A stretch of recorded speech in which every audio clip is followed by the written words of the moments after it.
Function.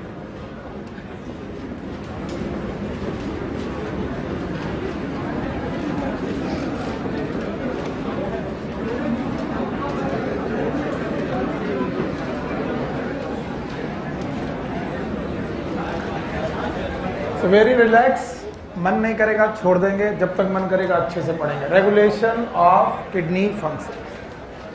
Kidney के functions में क्या क्या रेगुलेट किया जा सकता है? 3 फंक्शन है, याद है? पहला कौन? Ultra filtration. तो पहले किडनी के बारे में थोड़ा सा आइडिया लगाओ अपने मन में कि हम लोग क्या क्या रेगुलेट कर सकते हैं। तो यार एक किडनी में अल्ट्रा फिल्ट्रेशन को रेगुलेट किया जा सकता है। बेटा एकदम शांत रहो, मजा आएगा समझने में। और अगर हम अल्ट्रा फिल्ट्रेशन को रेगुलेट करना चाहते हैं तो हम चाहते हैं कि हमारा जीएफआर रेगुलेट हो जाए। What is GFR?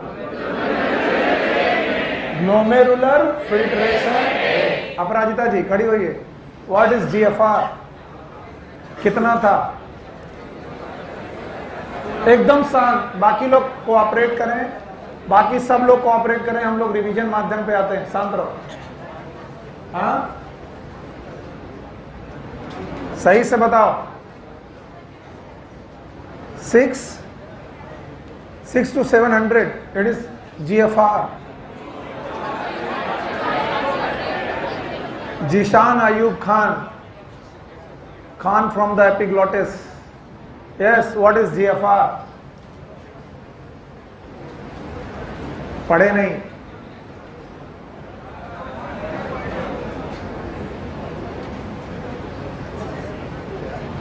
PP Prince Pandey 125 ml पर लीटर। सौरभ बाबू डिफाइन करिए। इट इज द अमाउंट और the volume of blood filter पर minute by the kidney in Bowman capsule.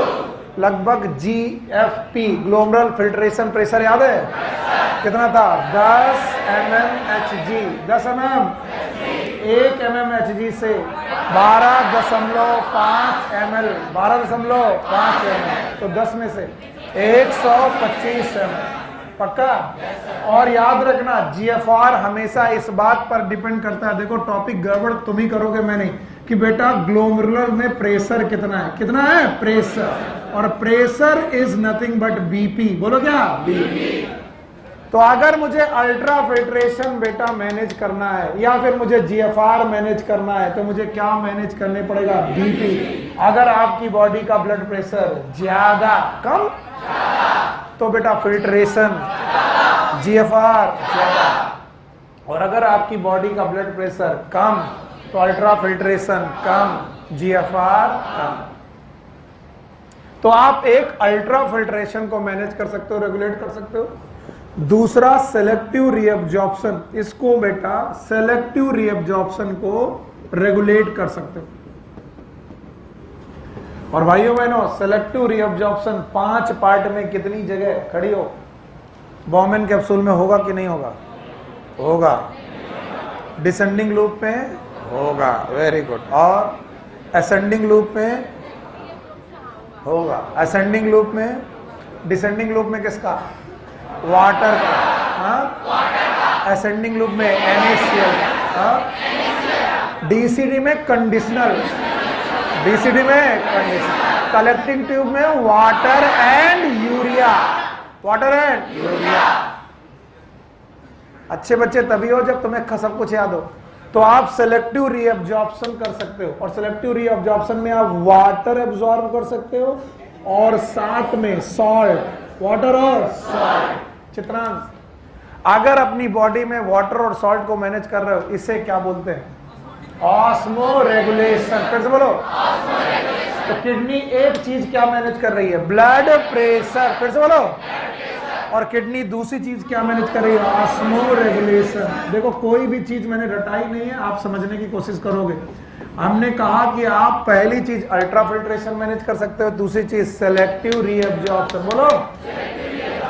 पहली चीज, दूसरा, और सेलेक्टिव रीअब्जॉर्प्शन को मैच करते वक्त आपसे क्या मैच हो जाएगा? Osmo regulation. अल्ट्रा फिल्ट्रेशन के लिए बीपी, फिर से बोलो। और तीसरा है सिक्रीशन, तीसरा है सिक्रीशन। आप तीसरी चीज है जो मैनेज कर सकते हो, इट इज सिक्रीशन। खड़े हो। तीन चीजें जो लगभग हर जगह सिक्रीट होंगी, it is H plus ion, K plus ion, ammonium ion. अगर इन्हें बैलेंस किया तो पीएच, बोलो क्या? पीएच। तो बताओ किडनी आपकी बॉडी में क्या क्या रेगुलेट कर सकती है? बेटा एक रेगुलेट कर सकती है ब्लड प्रेशर, ऑस्मो रेगुलेशन और पीएच। ये कोई रट्टा मारने की जरूरत नहीं है। अगर मैं बोलूं हमारी किडनी में किन तीन चीजों का रेगुलेशन किया जा सकता है, बता सकते हो? पहला कौन? ब्लड प्रेशर, ऑस्मो रेगुलेशन और पीएच। यानी आपकी बॉडी में ब्लड का पीएच अगर ऊपर नीचे हो रहा है तो कौन खराब हो रहा है? किडनी। अगर ऑस्मो रेगुलेशन, सॉल्ट कंसंट्रेशन ऊपर नीचे हो रही है तो कौन खराब हो रहा है? किडनी। और अगर बीपी थोड़ा बहुत गड़बड़ हो रहा है तो इसको कौन खराब कर रहा है? किडनी। तो पहली बात अपने मन में ये बताओ कि किडनी किन तीन चीजों को रेगुलेट कर सकती है ताकि आपका क्वेश्चन सॉल्व हो जाए। Number 1 blood pressure, osmoregulation और pH. So blood pressure, osmoregulation and pH. हटा दो इसे, ठीक है। सबसे पहले ऑस्मो रेगुलेशन, आपकी बुक ने यहीं से शुरू किया है। पहले मैं ऑस्मो रेगुलेशन करने की कोशिश कर रहा हूं। बोलते हैं अगर बॉडी स्ट्रेस में है, if it is body in stress, stress का मतलब टेंशन नहीं है, मैं वाटर स्ट्रेस की बात कर रहा हूं। वाटर स्ट्रेस का मतलब है आपको बहुत ज्यादा प्यास लग रही है और कई घंटों से आपको पानी नहीं मिला, and this is known as water stress. अगर आपने पानी नहीं पिया, चलो चलते हैं एलिमेंट्री कैनाल, पानी नहीं पिया है तो एब्जॉर्प्शन, एब्जॉर्प्शन नहीं हुआ तो वाटर में पानी, वाटर में पानी है लेकिन ज्यादा की कम। इसका मतलब हमारे, अरे आई एम सॉरी, ब्लड में हमने एब्जॉर्ब करके कहां लेना है? ब्लड में। सॉरी, ब्लड में क्या पहुंचा? वाटर। ज्यादा की कम? तो अगर हमारे पास ब्लड में, दिस इज ब्लड, ब्लड में बेटा वाटर कम है तो हम कहेंगे कि हमारे पास वाटर की स्ट्रेस है। तो ब्लड में अगर वाटर कम है तो ये ब्लड एक दिन हार्ट में जाएगा। कहां पर? हार्ट। चलो बाकी आपको बताना है। हार्ट से निकलेगी एओर्टा, बोलो। एओर्टा से डॉर्सल एओर्टा, फिर से बोलो। डॉर्सल एओर्टा बनेगा। डॉर्सल एओर्टा से abdominal aorta, abdominal aorta, abdominal aorta से रीनल आर्टरी। हाँ बेटा मेरे, रीनल आर्टरी से होगा यूरिन फॉर्मेशन, बोलो। और यूरिन फॉर्मेशन में होगा वाटर, बोलो क्या होगा? यूरिन में भी तो वाटर होगा। तो अगर मैं ब्लड में वाटर कम रखता हूं, अगर मेरे पास ब्लड में वाटर कम है, इसका मतलब मेरी बॉडी में वाटर स्ट्रेस है, तो मैं किसी भी हालत में इस वाटर को यूरिन में नहीं भेज सकता। क्यों नहीं भेज सकता? क्योंकि यूरिन में गया वाटर, वाटर गेन है कि लॉस है? लॉस है। ऑलरेडी बॉडी में वाटर कम है और आप इतनी अमीरी दिखा रहे हो कि वाटर कम होने के बावजूद भी ब्लड से कह रहे हो भैया यूरिन बनाओ और खूब वाटर निकालो, यूरिन बनाकर खूब सारा वाटर निकालो। बोले पगले हो क्या? ब्लड में वाटर कम है, ब्लड का वाटर यूरिन में डाल रहे हो, तुमसे बड़ा पागल कोई नहीं। आप रेगिस्तान में फंस जाओ, आप रेगिस्तान में फंस गए, पानी नहीं हो रहा है, अब आप क्या करेंगे? आप चाहेंगे कि खूब सारा यूरिन बने? नहीं, क्योंकि बेटा यूरिन बनने से वाटर का लॉस हो जाएगा और बॉडी भी नहीं चाहेगी कि यूरिन बने और वाटर लॉस हो। सक्सेस आने जिसको जगाओ, बढ़िया एसी चल रही है, सर आप गाना गा रहे हो और आज आपने कहा है कि आप डांटोगे भी नहीं, और आपने कहा कि पढ़ने में मन ना हो तो सो जाओ। तो भाइयों बहनों, जैसे ये ब्लड बेटा किडनी में गया, और किडनी में गया और किस आर्टरी से गया? Renal artery. तो अगर इसमें ऑलरेडी वाटर कम है तो हम कभी नहीं चाहेंगे कि वाटर हमारा निकले, वाटर लॉस। इसलिए पूरी बॉडी में ब्लड में जो वाटर है उसको सेंस करने के लिए there are some receptor known as osmo receptor. फिर से बोलो, ऑस्मो रिसेप्टर्स। और ये बताते हैं कि हमारी बॉडी में क्या कम हो रहा, वाटर कम हो रहा तो ऑस्मो रिसेप्टर एकदम स्टिमुलेट हो जाएंगे और ये ऑस्मो रिसेप्टर वाटर की कमी को सेंस करेंगे और सेंस करके ब्रेन को बताएंगे। किसको बताएंगे? ब्रेन। ब्रेन में एक पार्ट है डायंसिफिलॉन। बोलो क्या नाम है? शायद याद होगा। ब्रेन का एक पार्ट है डायंसिफिलॉन। डायन नहीं, डायंसिफिलॉन याद है? और ये जो डायंसिफिलॉन है इसकी एक वेंट्रल वॉल है। किसी को याद होगा? डायंसिफिलॉन एक बक्सा है, ऊपर वाला एपिथैलेमस, नीचे वाला हाइपोथैलेमस। बस पकड़ लिया तुमने। कौन सा थैलेमस? हाइपोथैलेमस नाम की जगह है और हाइपोथैलेमस से कुछ नर्व आ रही है। क्या आ रही है? नर्व। और ये जो नर्व है ये पोस्टीरियर पिट्यूटरी में जा रही है। कहां पर? पोस्टीरियर। याद रखना, ऐसी एक पिट्यूटरी और भी है, एंटीरियर। क्या ये एंटीरियर पिट्यूटरी है? एंटीरियर पिट्यूटरी का हाइपोथैलेमस से कनेक्शन ब्लड का है कि नर्व का? ब्लड का, लेकिन पोस्टीरियर से। तो बोलते हैं हाइपोथैलेमस खुद बनाएगा एक हार्मोन। याद रखना, ये क्वेश्चन कई बार पूछा गया। नाम है एडीएच। फिर से बोलो, नाम है एडीएच, एंटी डाययूरेटिक। बनेगा कहां? रिलीज कहां होगा? पोस्टीरियर। तो याद रखना, पोस्टीरियर पिट्यूटरी का ये हार्मोन माना जरूर जाता है, लेकिन ये बना कहां है? हाइपो। और पोस्टीरियर पिट्यूटरी से ये हार्मोन निकलेगा, नाम है एडीएच। कब निकलेगा बता दो?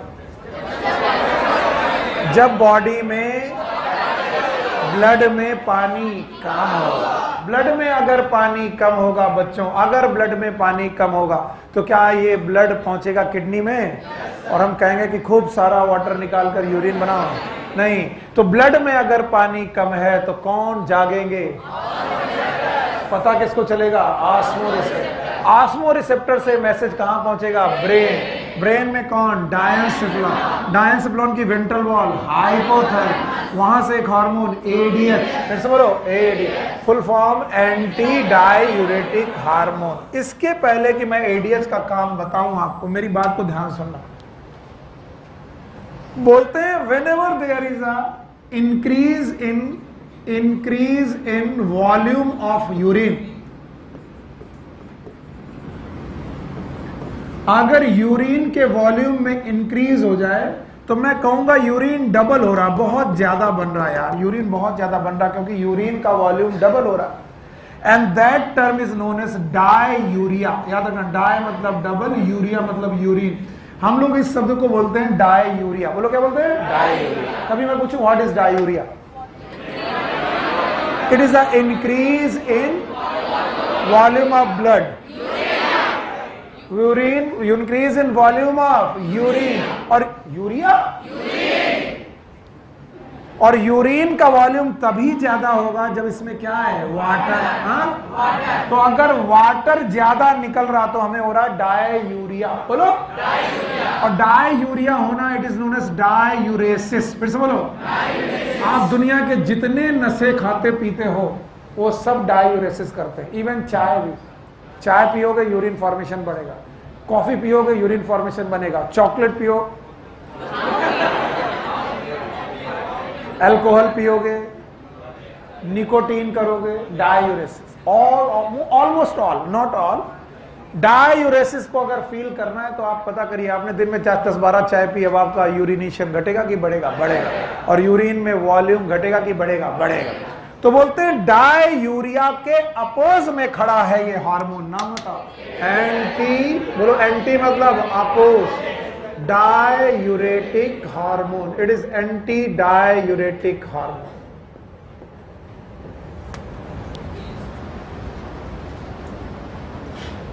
याद रखना, इसका नाम बोलता है कि मेरा नाम है एंटी डाययूरेटिक हार्मोन। और समझना चाहिए what is anti diabetic hormone. कहां से निकल, हाइपोथैलेमस से। किस ग्लैंड का है, पोस्टीरियर पे।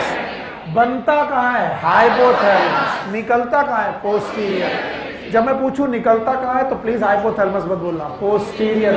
मैं पूछूं बनता कहां है, तो हाइपोथैलेमस से एक हार्मोन निकला, नाम है एडीएच। और ये एडीएच नाम का हार्मोन एंटी डाययूरेटिक हार्मोन है।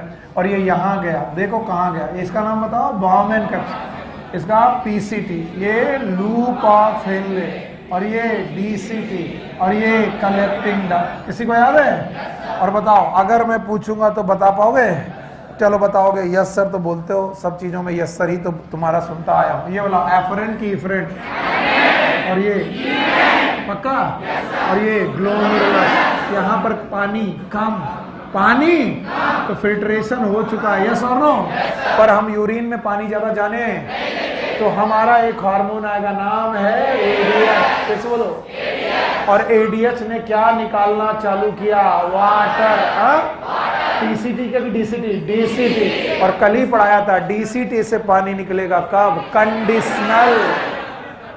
यहां हमेशा पानी निकलेगा, यहां हमेशा पानी निकलेगा, यहां पर कंडीशनल। अगर पानी कम है बॉडी में, पानी कम है और यूरिन में पानी जाने देना नहीं चाहते, कौन हार्मोन आएगा, ADH. What is ADH, anti diuretic hormone. और याद रखना, एडीएच का दूसरा नाम है वैसोप्रेसिन। फिर से बोलो। और अगर ये भैया निकले तो ये स्मूथ मसल, ये जहां पर भी जाएंगे ब्लड प्रेशर को, ब्लड वेसल को कॉन्ट्रैक्ट करेंगे। क्या करेंगे, कॉन्ट्रैक्ट। और कॉन्ट्रैक्ट करने की वजह से ब्लड प्रेशर घटेगा कि बढ़ जाएगा। तो वैसो मतलब ब्लड प्रेशर, ब्लड वेसल, और प्रेसिन मतलब press, and that's why it is known as vasopressin. तो था एडीएच का मुख्य काम बीपी बढ़ाना कि वाटर एब्जॉर्ब, वाटर।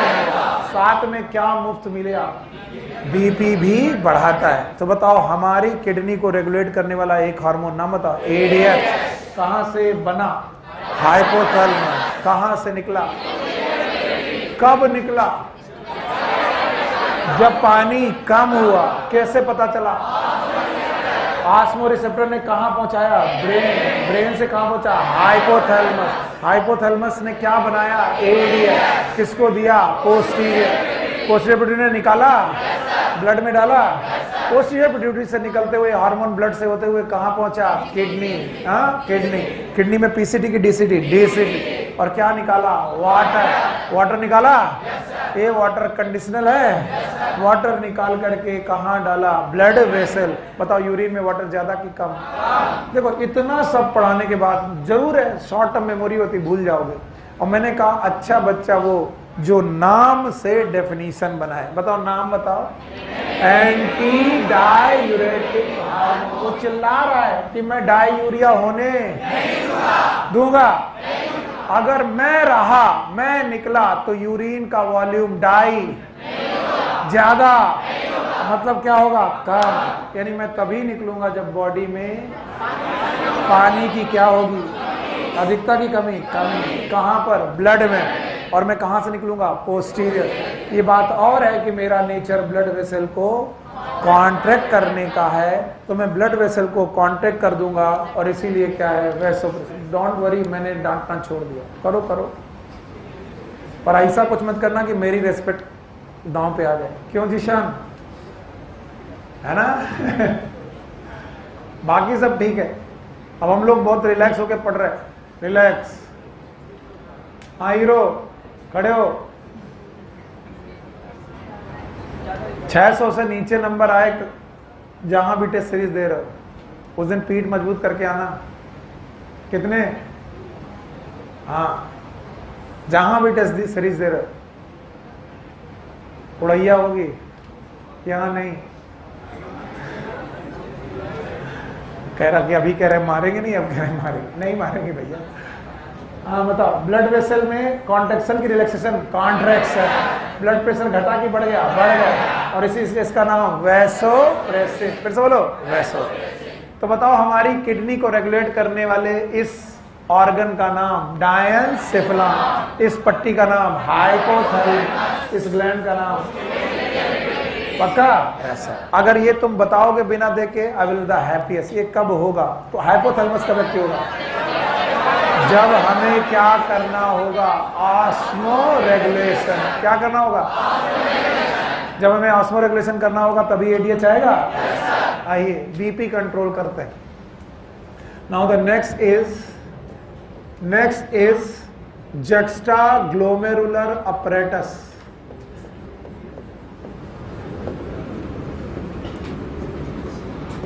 अपरेटस पहला स्ट्रक्चर था हाइपोथैलेमस, जिसने किडनी को रेगुलेट किया। आज एक अपरेटस बनाने जा रहा हूं, जक्स्टाग्लोमेरुलर अपरेटस। वैसे मैं पहले भी इसे बना चुका हूं, आपसे थोड़ी उम्मीद कम रहती है, इसलिए मैं खुद ही बना लेता हूं दोबारा। यस, इस कैप्सूल का नाम है बाउमैन कैप्सूल, और हम सब ने जाना है कि बाउमैन कैप्सूल के बाद यहां पर निकलता है पीसीटी। मतलब मेरा मन कर रहा है इसे बनाने का, और पीसीटी के बाद मैंने बोला यहां से निकलता है बेटा लूप ऑफ हेनले, और ये जो लूप ऑफ हेनले है बेटा, ये आगे चल के क्या बनाता है? डीसी। फिर से बोलो डीसी। और यहां से निकलती है कलेक्टिंग डक्ट। फिर से बोलो कलेक्टिंग डक्ट। तो जो मैं पूछता जाऊं बताते जाना, ये कौन है और ये कौन है? डीसी। तो कुछ ऐसे नेफ्रॉन होते हैं जिनका बाउमैन कैप्सूल उनके डीसीटी के सामने आ जाता है, या फिर जिनका डीसीटी उनके बाउमैन कैप्सूल के सामने आ जाता है। और ऐसा हुआ तो बाउमैन कैप्सूल कहता है भैया हमारा तो एक ही नाम है, हम एक तरफ से लेंगे एफरेंट, बोलो कौन, और एक तरफ से छोड़ेंगे इफरेंट, और बीच में क्या बनाएंगे? ग्लोमेरुलस। फिर से बोलो। तो बोलते हैं ग्लोमेरुलस और डीसीटी के बीच में, किसके बीच में? ग्लोमेरुलस और डीसीटी के बीच में एक अपरेटस बनता है जो जस्ट नियर है, किसके? Just near to glomerulus. कौन आ गया? डीसीटी। डीसीटी किसके पास आ गया? Glomerulus, and that's why this apparatus is known as juxtaglomerular apparatus। फिर से बोलो। अब चूंकि ये मैं 2D ही दिखा सकता हूं तो तुम्हें 2D ही दिखेगा, लेकिन अगर ये कहीं ऐसे आया होता डीसीटी और ये बाउमैन कैप्सूल होता तो क्रॉस सेक्शन कटने पर ये बताइए कैसे दिखता? गोल गोल, पक्का? अब मेरे पास समस्या ये कि 3D स्ट्रक्चर नहीं दिखा सकता हूं, तो फिर भी जब इसका क्रॉस सेक्शन काटोगे तो ये कुछ यूं दिखाई पड़ेगा। मान लीजिए ये बाउमैन कैप्सूल है, बाउमैन कैप्सूल में आपको मालूम है कौन प्रेजेंट है? बोलो कौन प्रेजेंट है? ग्लोमेरुलस। फिर से बोलो। Very good. और ग्लोमेरुलस में एक तरफ से एफरेंट आ रहा, दूसरी तरफ से इफरेंट जा रहा, और यहां रहा glomerulus. Thank you very much. और इसी ग्लोमेरुलस के पास आपके पास डीसीटी आया है, और डीसीटी का एफरेंट आर्टेरियोल, माइंडेड, इफरेंट नहीं बोला मैंने, कौन? एफरेंट और डीसीटी के बीच में एक कॉम्बिनेशन बनता है, एक अपरेटस बनता है, और यहां पर बहुत सारी सेल डेंस कलर हो जाती हैं, dense. It is known as macula densa. फिर से बोलो, मैक्यूला डेंसा। और साथ में यहाँ कुछ और सेल पैदा होती हैं, and these cell are known as JG cells. बोलो JG cell, that is juxtaglomerular cell. बेटिया खड़ी हो। यस, नाम तेजी से बोलो, क्या नाम है आपका? वंशिका। बेटा इस सेल का पहले नाम कहां सुना? क्या पढ़ा रहा था? कौन सा हार्मोन निकला था? रेनिन तो यार अभी निकलेगा बच्चे। हमने पिछले चैप्टर में पढ़ाया था इरिथ्रोपोएटिन, आरबीसी का फॉर्मेशन, याद आया? ये सेल याद है? कौन सी सेल? JG cell. यहां से एक हार्मोन निकलता था इरिथ्रोपोएटिन। जानवी कब निकलता था ये? हाँ, हाइपर में निकलता था। कब निकलता था? यस यू, कॉर्नर से। हाँ, इरिथ्रोपोएटिन, खड़े हो यार। इरिथ्रोपोएटिन कब निकलता था? किन कंडीशन में जेजी सेल इरिथ्रोपोएटिन निकाल सकते? ठीक है, मानना छोड़ दूंगा, केवल पूछूंगा। यस, हाँ, filtration rate, erythropoietin, Surya, RBC की मात्रा कम हो जाएगी। वाह वाह भाई वाह, शाबाश बिटिया। यस यस, जब हाइपॉक्सिया होगा, क्या होगा? हाइपॉक्सिया। हाइपॉक्सिया मतलब ऑक्सीजन की पार्शियल प्रेशर ज्यादा की कम। और ये कब होगा? जब आप पहाड़ों में जाओगे। कहाँ? पहाड़, माउंटेन में जाने पर पार्शियल प्रेशर कम की ज्यादा, कम। और ये मैंने रेस्पिरेटरी वाले चैप्टर में पढ़ाया था। मैंने बोला था जितना पहाड़ों में जाओगे ऑक्सीजन का पार्शियल प्रेशर कम होगा, आपको होगा हाइपॉक्सिया। क्या होगा? ऑक्सीजन बढ़ागा कि कम होगा? कम होगा। और उस समय पर कौन एक्ट करेगा? जेजी से क्या निकालेगा? इरिथ्रोपोएटिन। क्या निकालेगा? और इरिथ्रोपोएटिन जाएगा बोन मैरो। बोलो कहाँ? हड्डियों के बीच में जाएगा और क्या बनाएगा? आरबीसी। और इसीलिए पहाड़ी लोगों में आरबीसी का नंबर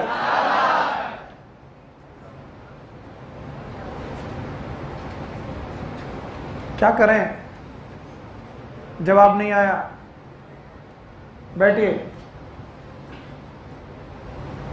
याद रखिए कि पहली बार कब पढ़ा, आज दोबारा पढ़ने जा रहे हैं। पहली बार पढ़ा रेस्पिरेटरी सिस्टम में, जब हमें क्या हुई? हाइपॉक्सिया। क्या हुई? आज दोबारा बताने जा रहा हूं। अब दोबारा सुनो दूसरे तरीके से। जब भी हमारी बॉडी का ब्लड प्रेशर डाउन होगा, अगर हमारी बॉडी का ब्लड प्रेशर डाउन होने लगे तो एफरेंट आर्टीरियोल से आने वाले ब्लड का वॉल्यूम भी कम होगा और इसकी वजह से फिल्ट्रेशन प्रेशर कम होगा। और फिल्ट्रेशन प्रेशर कम होगा तो बताइए आपका जीएफआर बढ़ेगा कि कम हो जाएगा? What is GFR? अगर ग्लोमेरुलर फिल्ट्रेशन रेट कम हो गया तो यूरिन फॉर्मेशन क्या होगा? कम। अगर यूरिन फॉर्मेशन कम होने लगा तो ये मुश्किल की बात है। फिर से सुनो, फिर से सुनो। अगर हमारी बॉडी का ब्लड प्रेशर गिरने लगे किसी भी कारण से, बहुत कारण होते हैं, तो इस ब्लड प्रेशर की कम गिरने की वजह से हमारा फिल्ट्रेशन प्रेशर कम हो जाएगा। वो प्रेशर जिसकी वजह से ब्लड फिल्टर हो रहा, क्योंकि filtration pressure will depend upon BP. What is BP? और इससे क्या गिर जाएगा? GFR. What is GFR? Glomerular filtration rate. तो यूरिन फॉर्मेशन भी कम। चाहो तो रट्टा मार लो, क्या कम हुआ? बीपी। क्या कम हुआ? क्या कम हुआ? जीएफआर। क्या कम हुआ? यूरिन। तो अगर बीपी कम होने लगा तो इस बात के रिसेप्टर एफरेंट आर्टीरियोल में होंगे। किसमें? तो उन्हें लगेगा कम बीपी है। और अगर एफरेंट आर्टीरियोल में हुए और पता चला कि बीपी कम है तो ये अपने जक्स्टा ग्लोमेरुलर अपरेटस को स्टिमुलेट करेंगे, क्योंकि ब्लड यहीं से तो आ रहा है और ब्लड में ब्लड जो आ रहा है उसका ब्लड प्रेशर कम है कि ज्यादा? कम। तो वो इन अपरेटस को स्टिमुलेट करेंगे और इन अपरेटस को स्टिमुलेट करते हैं। इनमें कौन सी सेल है? JG cell. और जेजी सेल जैसे ही स्टिमुलेट होंगी एक हार्मोन निकालेंगी। ऑल्दो ये मैं पढ़ा चुका हूं। इस हार्मोन का नाम है रेनिन। फिर से बोलो, रेनिन। कौन सा हार्मोन? रेनिन। और मुझे पूरा सीक्वेंस चाहिए तभी समझ में आएगा। और रेनिन किन सेल से निकलेगा? किस अपरेटस से? तो इसके पहले मैंने जक्स्टा ग्लोमेरुलर अपरेटस पढ़ा था कि हाइपोथैलेमस। हाइपोथैलेमस। आप तो भैया अगर आपकी बॉडी का क्या कम हो रहा है? Blood pressure. याद रखना, एडीएच ब्लड प्रेशर के कम होने पे नहीं निकला था, ऑस्मो रिसेप्टर के रेगुलेट होने पे निकला था। याद आया? और ये क्या है? ब्लड प्रेशर कम होने से। ब्लड प्रेशर कम होने से जीएफआर कम हुआ, जीएफआर कम होने से यूरिन फॉर्मेशन कम हुआ, यूरिन फॉर्मेशन कम होने पर डर हुआ। तो भैया जक्स्टा ग्लोमेरुलर अपरेटस, वो अपरेटस जो ग्लोमेरुलस के पास पड़ा हुआ है, उस अपरेटस का नाम है जक्स्टा ग्लोमेरुलर अपरेटस। उसने सेल से बोला, कौन से सेल? Juxta glomerular cell. क्या निकालो? हाँ, रेनिन। और रेनिन ने पैदा किया रास। क्या पैदा किया? रास। आज तक ऐसे नहीं लिखा, अब लिखना। The RAAS is renin angiotensin aldosterone system.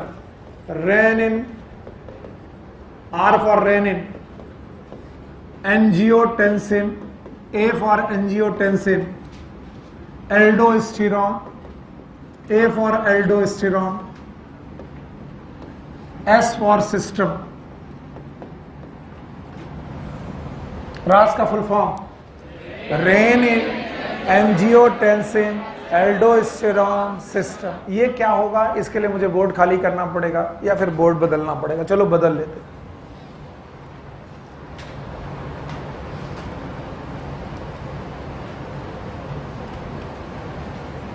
और रास को समझिए।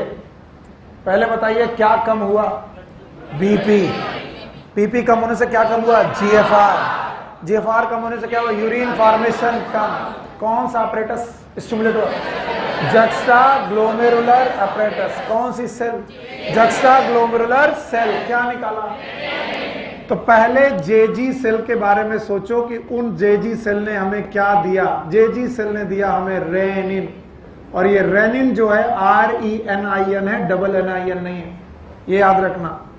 और इस रेनिन ने ब्लड में प्रेजेंट एंजियोटेंसिनोजेन को, मैं पढ़ा चुका हूं, एंजियोटेंसिनोजेन को एंजियोटेंसिन 1 में तब्दील किया। भूलना मत, angiotensin 1।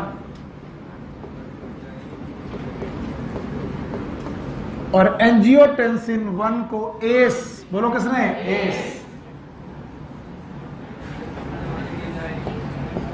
What is S, angiotensin converting enzyme. अगर तुम MBBS कर गए तो जिंदगी भर तुम्हारा पीछा करेगा। ये ऐसा खतरनाक एंजाइम है कि बीपी को कंट्रोल करने के लिए सबसे जबरदस्त एंजाइम है। तो अब आप दवाओं के रूप में इसे खिलाते हैं, फिर आप डॉक्टर बनोगे, बोलोगे यार एस दे रहे, एस इनहिबिटर दे रहे, जाने क्या क्या। तो आप बहुत ध्यान से सुनना इसे। एंजियोटेंसिन 1 आपके एंजियोटेंसिन को कन्वर्ट करेगा एंजियोटेंसिन 2 में। और जैसे एंजियोटेंसिन 2 बना, ये 2 काम करेगा। पहला एक काम समझ लो, पहला एक काम करेगा, ये वैसोकॉन्स्ट्रिक्टर है। बोलो क्या है, और अगर ये वैसोकॉन्स्ट्रिक्टर है, इसका मतलब ये ब्लड वेसल को डायलेट करेगा कि कॉन्स्ट्रिक्ट। और अगर ब्लड वेसल्स कॉन्स्ट्रिक्ट होने लगी बच्चा, तो याद रखना ब्लड प्रेशर घटेगा कि बढ़ जाएगा, हाँ बढ़ जाएगा।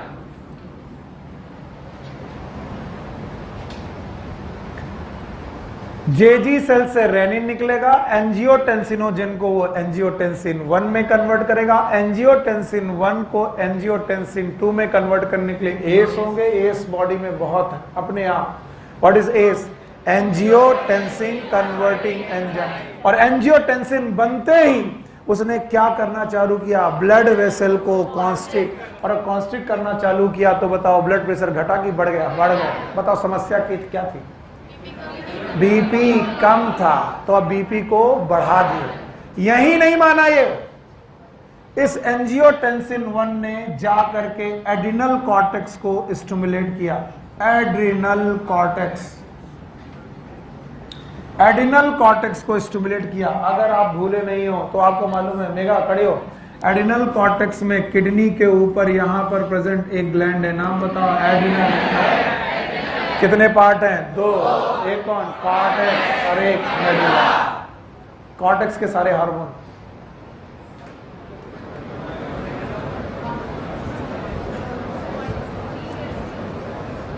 सिंपल शब्द बताया था, कंफ्यूजन। कॉर्टेक्स के hormone corticoid, mineralocorticoid, glucocorticoid, sex.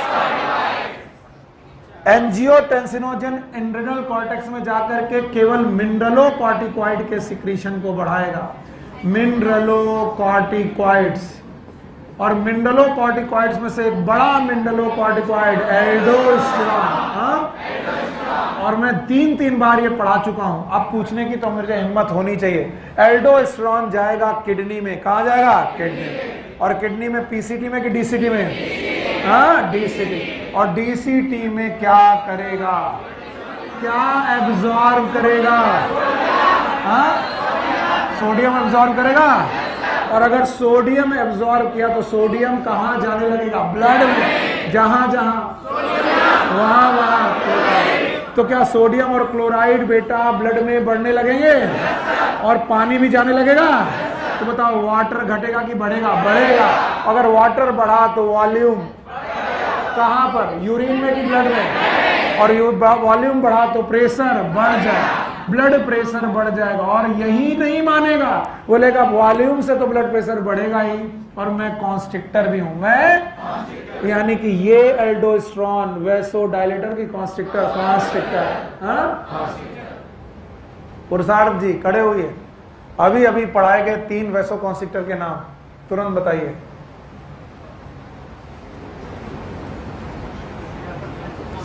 अभी अभी मैंने 3 वैसो कॉन्स्ट्रिक्टर पढ़ाए, तीनों के नाम चाहिए। ADH,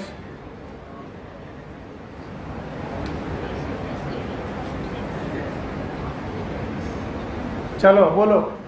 ADH, एंजियोटेंसिन सेकेंड और एल्डोस्टेरोन। और इसीलिए मैंने बोला था इसे रा में मत रोकना, RA पे मत रोकना, RAAS पे रोकना। What is RAAS?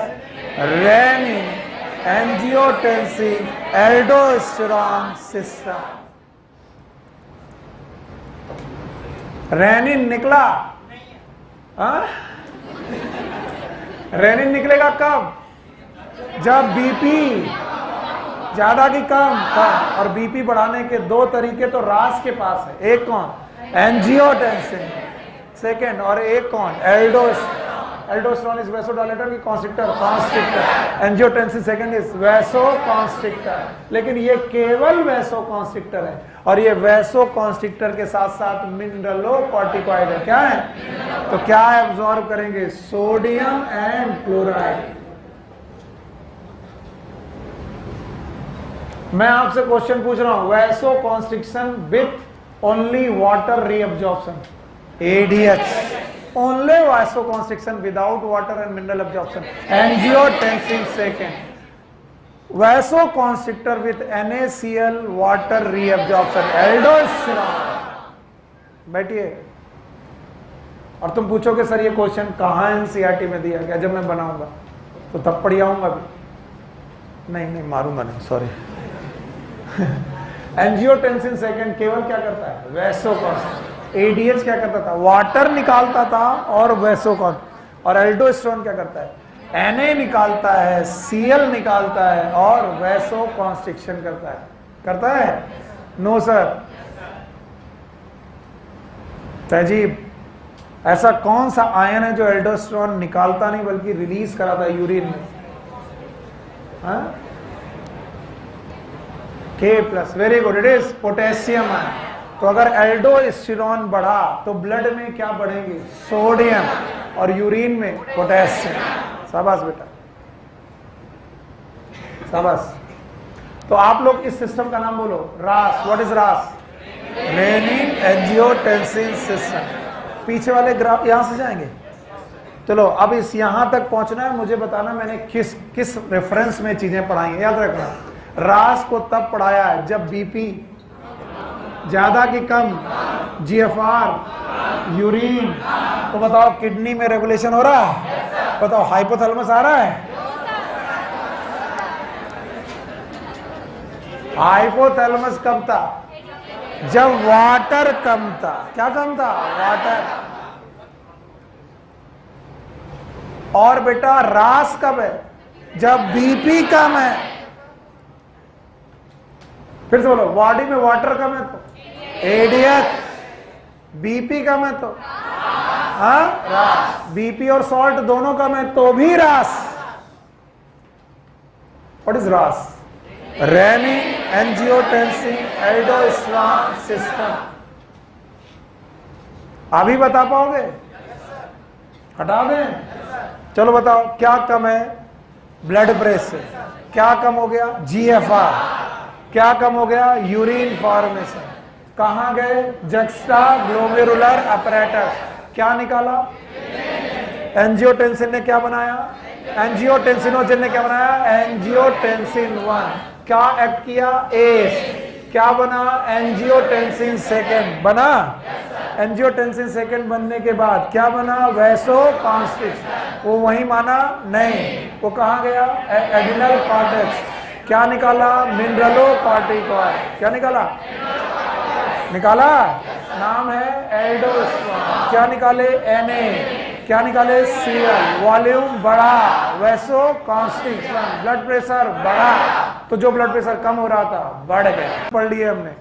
एक पढ़ा हाइपोथैलेमस पोस्टीरियर पिट्यूटरी, एक पढ़ा जेजी। बोलो कौन? जेजी। आइए पढ़ते हैं हार्ट। बोलो क्या पढ़े? हार्ट। और हार्ट तो भूल ही गए होगे। हाँ यस, हार्ट में बेटा चैम्बर बताओ, ऊपर वाले, नीचे वाले, वेंट्रिकल। हाँ वेंट्रिकल, पक्का। इन दोनों एट्रिया की सरफेस से एक बंदा निकलता है, नाम है ANF। बोलो याद है? What is ANF? Atrial natriuretic factor. और मैंने कहा था अच्छा बायोलॉजी स्टूडेंट वो जो नाम से डेफिनेशन बना ले, बस वही अच्छा है। कि कल को मुझे पता चला एट्रियल नाइट्री फैक्टर कहां से निकलता, अब मरे जा रहे। एट्रियल मतलब एट्रियम से, नाइट्री यूरेटिक, नाइट्री मतलब सोडियम, सोडियम का नाम लैटिन क्या है? नाइट्री। याद है? नाइट्रियम। तो नाइट्री यूरेसिस, नाइट्री यूरेसिस का मतलब यूरिन में सोडियम का निकलना। यूरिन में सोडियम का निकलना घटाएगा कि बढ़ाएगा? बढ़ाएगा। बताओ, यूरिन में सोडियम ना जाए बल्कि सोडियम ब्लड में आए, ये किसका काम है? हाँ, एल्डोस्टेरोन। इसका मतलब ANF किसके अपोजिट काम करता है?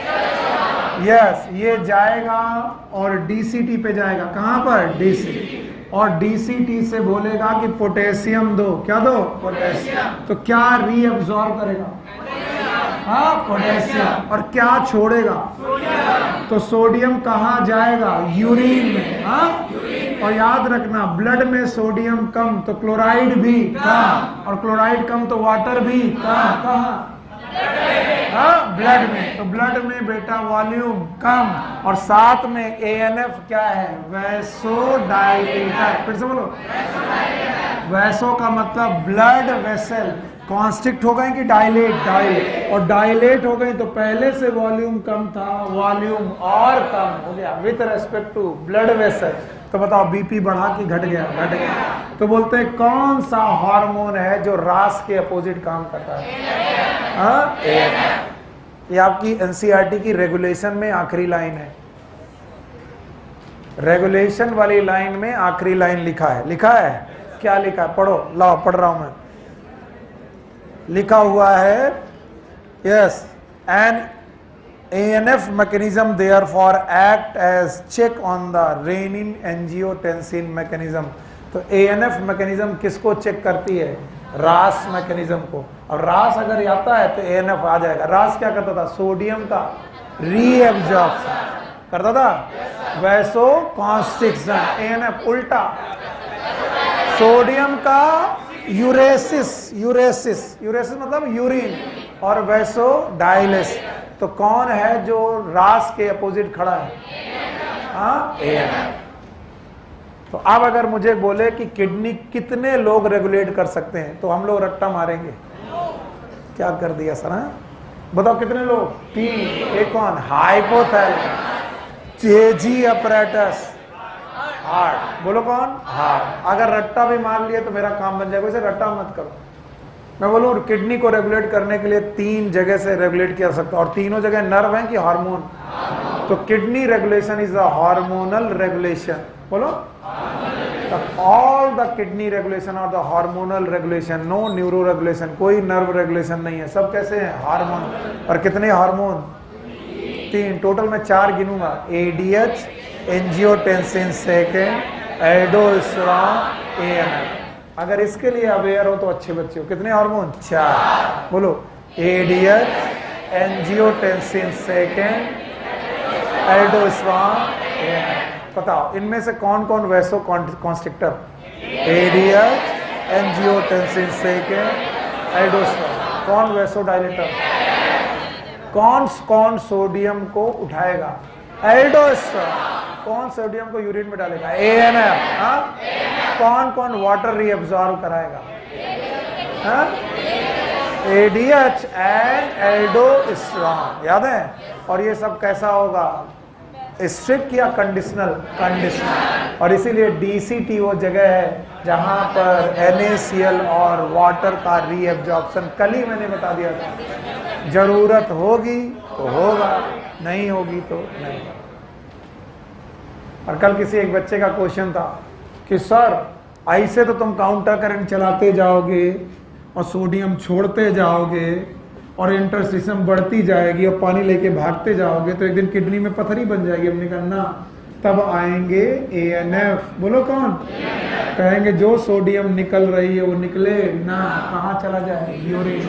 हाँ, इसका मतलब है सारी रिएक्शन एक एक करके चल रही है कि इक्विलिब्रियम में? इक्विलिब्रियम। तो जब हमें लगेगा कि सोडियम ज्यादा पहुंच गया इंटरस्टिशियम में तो और हम काउंटर करंट मैकेनिज्म जारी रखेंगे? नहीं। इसीलिए बोले थे यूरिन फॉर्मेशन तो हमेशा होगा लेकिन कंसंट्रेशन हमेशा नहीं होगा। कंसंट्रेशन तब होगा जब जरूरत पड़ेगी। मैकेनिज्म का नाम counter current mechanism. So this was known as regulation। बोलो क्या था? Regulation. Now the micturition is our next topic। micturition ही है शायद? ठीक है।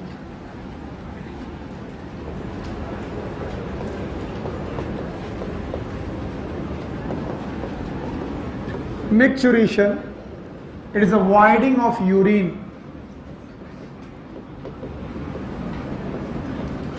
यूरिन का यूरिनरी ब्लैडर से बाहर आना। voiding of urine from urinary bladder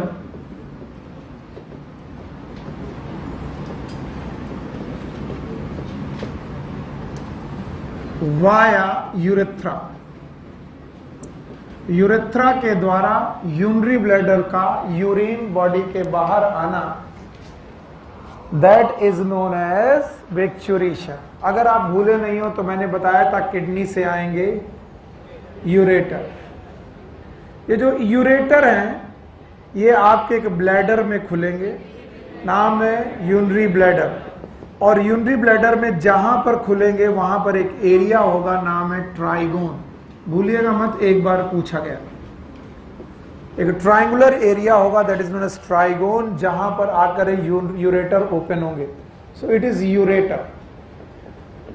ureter आए हैं किडनी से। So we all know the kidney में क्या बना है। सर किडनी में बना था यूरिन जो यहां छोड़ा गया। ट्राइगोन वाली जगह पर जो ये निकलेंगे बेटा, इसमें से निकलेगा बेटा यूरेथ्रा, और यूरेथ्रा आगे पेनिस के साथ कंटिन्यूअस बाहर जाएगा। या फीमेल में it will open into the urethral opening. याद रखना ये जो ब्लैडर है, इस ब्लैडर का नाम है यूरिनरी ब्लैडर।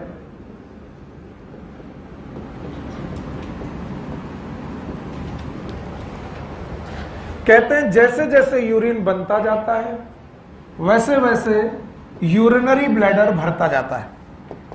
यूरिनरी ब्लैडर भरता जाता है, ये यूरिनरी ब्लैडर भरता जाता है। तो दिन भर आपका यूरिन बन रहा है और यूरिनरी ब्लैडर भरता जाता है। एक बड़ा मासूम सवाल बच्चे मुझसे पूछते हैं, तो सर ये यूरिनरी ब्लैडर भर रहा तो इधर से लीक काहे नहीं कर रहा? बड़ा मासूम सवाल है ये। तो मैं उनसे बोलता हूं यहां पर है इंस्पिंक्टर। हाँ, और ऐसे इंस्पिंक्टर हैं जिन्होंने इनको बंद करके रखा है, इस ओपनिंग को। यहां पर दो प्रकार के इंस्पिंक्टर हैं। वैसे तो मैंने दोनों शायद पढ़ाए थे, नहीं पढ़ाए, याद रखना। दो प्रकार के इंस्पिंक्टर हैं। Sphincter is like rubber like claw, जैसे रबर बैंड से कस के बांध दिया जाए गुब्बारे को। जब गुब्बारे में हवा भरती फिर हम धागा बांधते हैं, तो धागे जैसा बांधना, इट इज नोन एज इंस्पिंक्टर। राजन तुम बहुत खुश हो, इधर बेटा नहीं, कोई भी बदतमीजी मत करना, बाकी मेरी इज्जत उसी से बन जाएगी। बाकी मैं तुम्हारे साथ कितना चेयरफुल देखो पढ़ा रहा हूं मजे से। ऐसे ही पढ़ना है तो तुम बदतमीजी मत करो, मैं पढ़ाता रहूंगा। याद रखना अंदर वाले sphincter it is known as anterior और इंटरनल इंस्पिंक्टर। इंटरनल इंस्पिंक्टर, और ये थोड़ा और दूर पर यूरेथ्रा में इसके पास ओपनिंग में ही पाए जाते हैं। It is known as external इंस्पिंक्टर।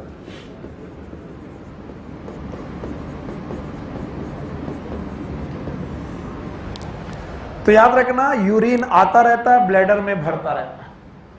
Bladder को बंद करके रखा गया दो इंस्पिंक्टर से, एक ऊपर वाले एक नीचे वाले, दोनों इंस्पिंक्टर से बंद है और आपका यूरिनरी ब्लैडर में यूरिन भर रहा है। यूरिनरी ब्लैडर में जो यूरिन भर रहा है, इसके इंटरनल इंस्पिंक्टर होते हैं, they are involuntary in control, ये हमारी कंट्रोल में नहीं होते, इनवॉलंटरी होते हैं, इनको हम बंद या खोल नहीं सकते। लेकिन दीज आर द इंस्पिंक्टर जिन पे हमारा कंट्रोल है, it is known as voluntary control. बताओ कौन से वाले हम लोग खोल सकते हैं? एक्सटर्नल। अब यूरिन भरने लगा, यूरिन भरने की वजह से यूरिनरी ब्लैडर में एक मसल पाई जाती है, नाम है डेट्रूसर। बोलो कौन सी? ये डेट्रूसर मसल है, ये फ्लेक्सिबल है, इलास्टिक मसल है। तो जैसे जैसे यूरिन भरता जाता है ये फैलती जाती है, फटती नहीं है, फैलती जाती। कौन सी मसल? डेट्रूसर। और इसी डेट्रूसर मसल में पाए जाते हैं स्ट्रेच रिसेप्टर। कौन से? कौन से रिसेप्टर? स्ट्रेच। यानी अगर यूरिनरी ब्लैडर स्ट्रेच होने लगा तो ये रिसेप्टर काम आएंगे, नाम है स्ट्रेच रिसेप्टर। कुछ देर पहले मैंने ऑस्मो रिसेप्टर पढ़ाए थे, याद है? ऑस्मो रिसेप्टर कब काम करे? हाँ, ठीक है। तो अभी स्ट्रेच रिसेप्टर क्यों स्टिमुलेट हुए? ये तभी स्टिमुलेट होंगे जब यूरिनरी ब्लैडर क्या होगा? स्ट्रेच। और यूरिनरी ब्लैडर स्ट्रेच कब होगा? जब उसमें क्या भरेगी? यूरिन। तो जितना ज्यादा यूरिन भरता जाएगा स्ट्रेच रिसेप्टर उतना स्टिमुलेट होते जाएंगे, और ये स्ट्रेच रिसेप्टर ये ब्रेन को मैसेज देंगे, और ब्रेन से कहेंगे, चलो ब्रेन दूर बनाते हैं, ब्रेन से कहेंगे कि भैया ब्लैडर भर रहा, कुछ करो। स्ट्रेच रिसेप्टर ब्रेन को बताएंगे सेंसरी नर्व के द्वारा कि भाई साहब ब्लैडर भर रहा है, कुछ करो। क्यों? क्योंकि किडनी नहीं मान रही, वो तो यूरिन बनाना छोड़ेगी नहीं, उसका तो जीएफआर तय है। What is GFR? 125।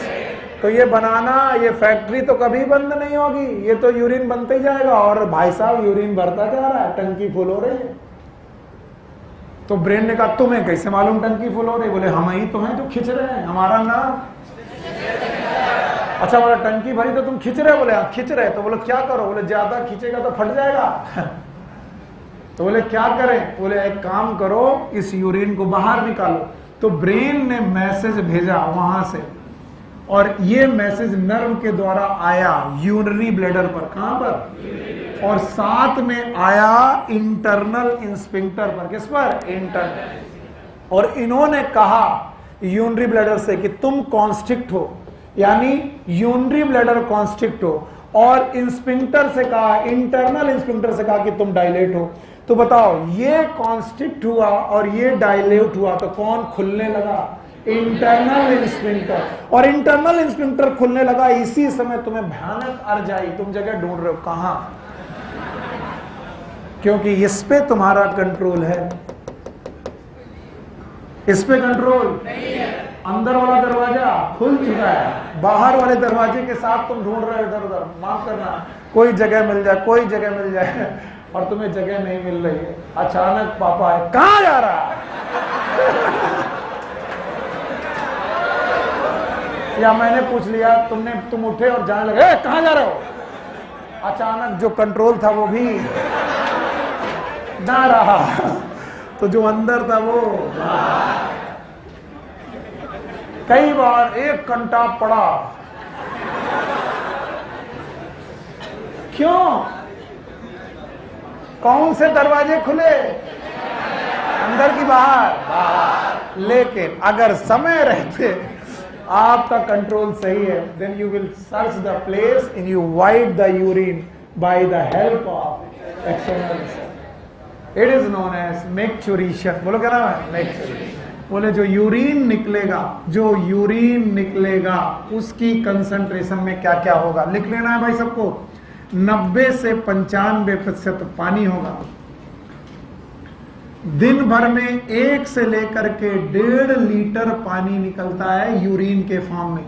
1 से 1.5 लीटर यूरिन बनता है, जिसका 90 से 95% वाटर है, जिसमें लगभग 2.6% यूरिया है, जिसमें लगभग 2% इलेक्ट्रोलाइट है।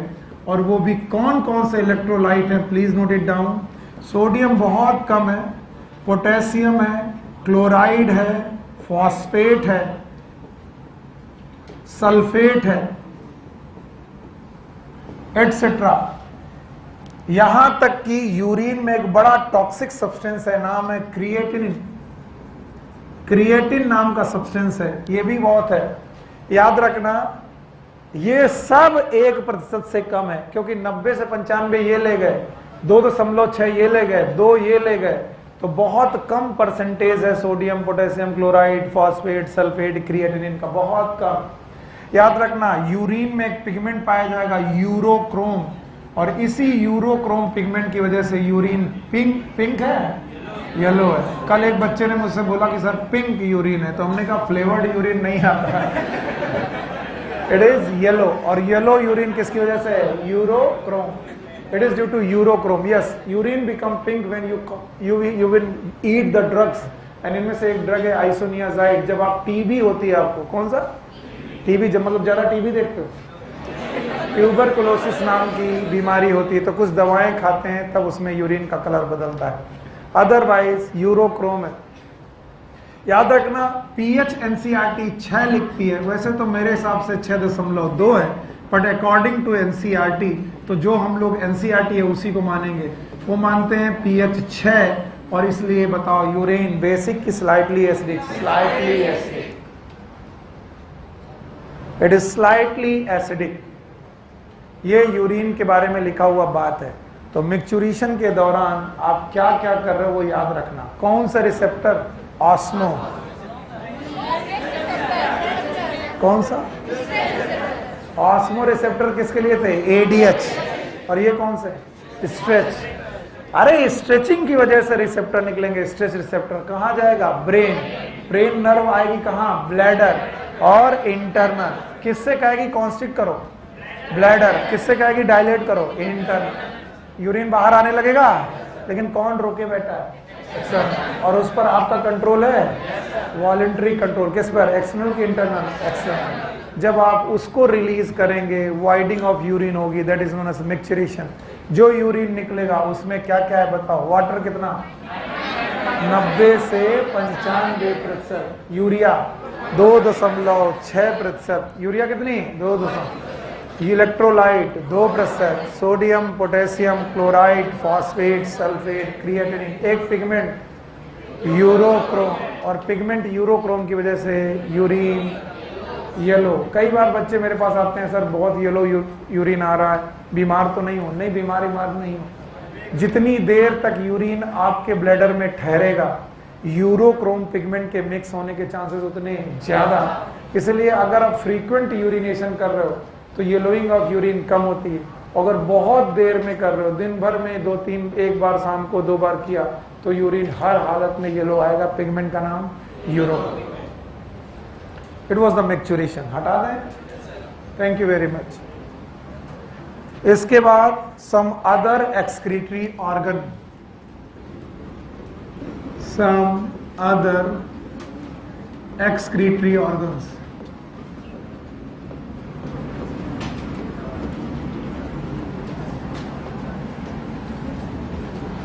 कुछ दूसरे एक्सक्रीटरी ऑर्गन्स के बारे में बात करते हैं।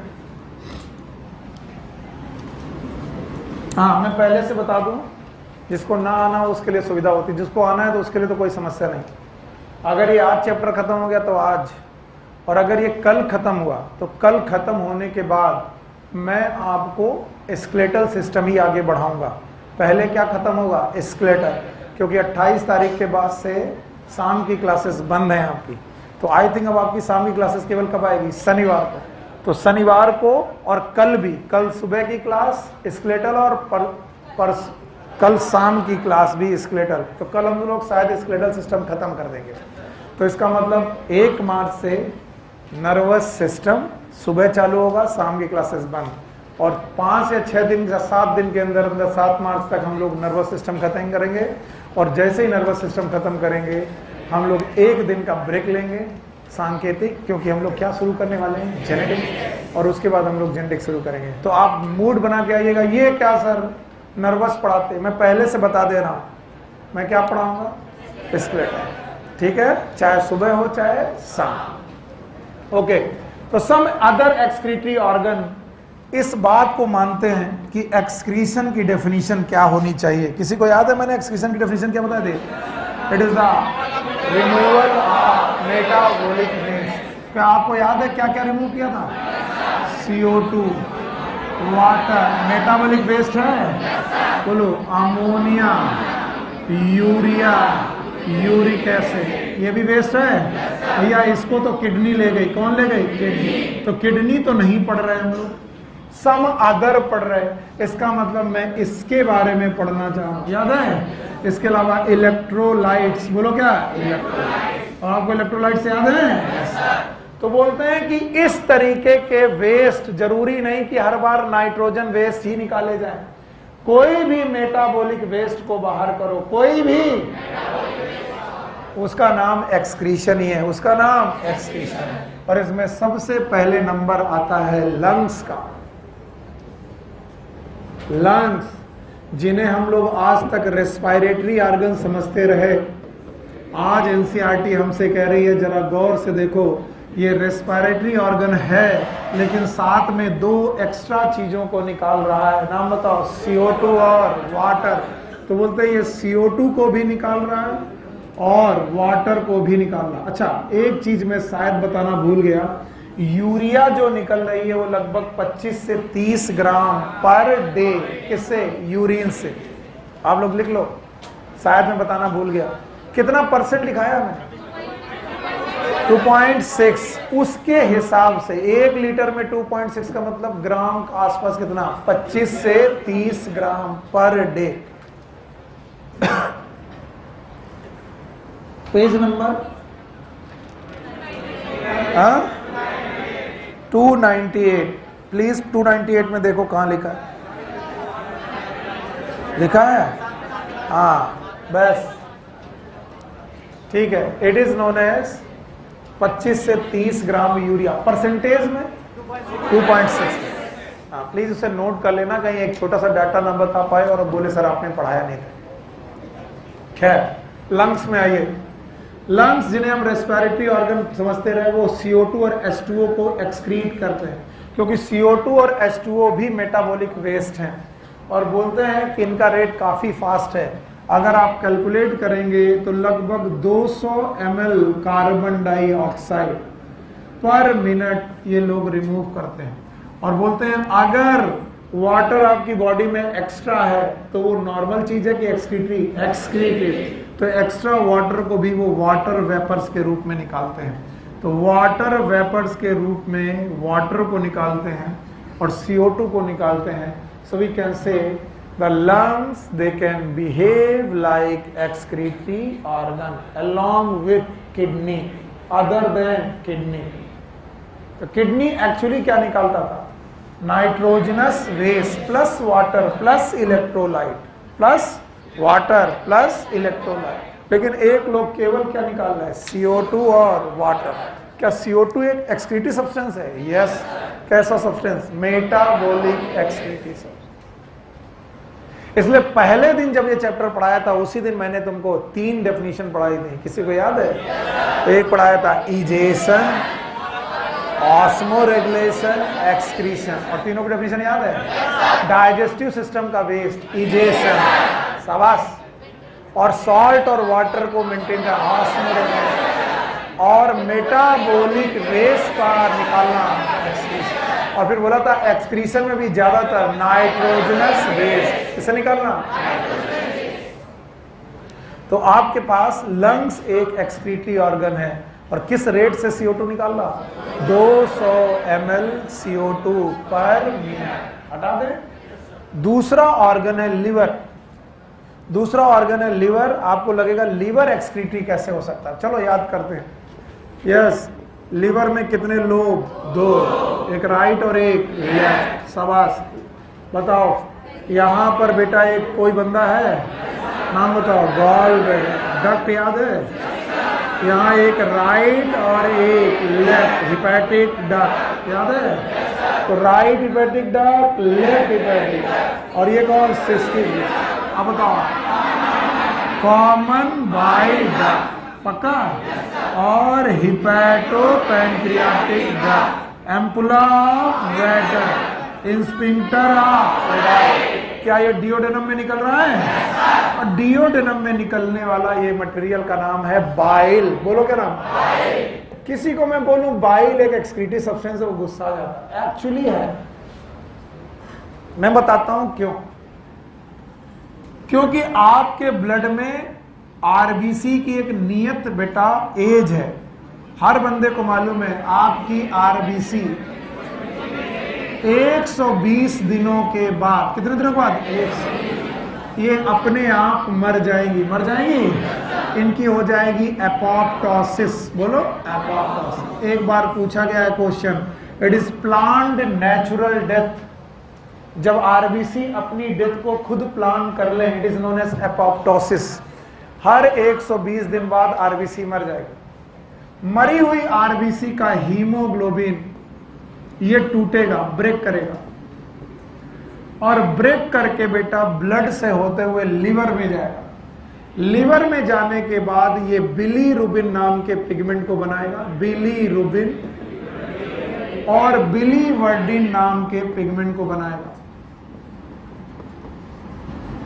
बिलीरुबिन और बिलीवर्डिन नाम के पिगमेंट कहलाएंगे बाइल पिगमेंट। फिर से सुनो, बाइल पिगमेंट। और इन बाइल पिगमेंट में जुड़ेगा बाइल सॉल्ट। कई बार बच्चे सॉल्ट और पिगमेंट एक ही मानते हैं, दोनों अलग अलग है। बाइल पिगमेंट के साथ साथ यहां पर बाइल सॉल्ट भी जुड़ेंगे। बाइल सॉल्ट टोरोकोलेट है, टॉरिक एसिड के कॉलेट है। That is known as taurocholate. अपने कोर्स में नहीं पढ़ाता, पर याद रखना बाइल सॉल्ट का नाम बिलीरुबिन बिलीवर्डिन मत कह देना, इसलिए मैं बोल रहा हूं। बाइल सॉल्ट नहीं है ये, क्या है? Bile pigment. अब याद रखना बाइल सॉल्ट और बाइल पिगमेंट, साथ में वाटर, साथ में कोलेस्ट्रॉल। बोलो कौन? कोलेस्ट्रॉल। और साथ में steroid hormone, degraded steroid hormone, degraded steroid hormones. नहीं दिख रहा होगा, मैं बोल रहा हूं, जरा पूरा बातें सुनना। अगर वहां से नहीं दिख रहा तो मैं बोल रहा हूं कि सर बाइल में क्या क्या होता है। चलो बोलो मेरे साथ, बाइल पिगमेंट। फिर से बोलो, बाइल सॉल्ट। ओके, बोलो कौन कौन? बाइल पिगमेंट, इसके अलावा water, cholesterol, degraded steroid hormone, टूटे हुए स्टेरॉइड हार्मोन। ये सारी चीजें होती हैं बाइल में। बाइल बनता लिवर में है, स्टोर कहां होता है? Gall bladder. हाँ, गॉल ब्लैडर में। और रिलीज कहां होता है? डिओडेनम। तो डिओडेनम में निकाला जाता है। और यकीन मानिए बाइल एक एक्सक्रीटिव सब्सटेंस है। डिओडेनम से होता हुआ ये लार्ज इंटेस्टाइन में फीकल मैटर के साथ बाहर आता है।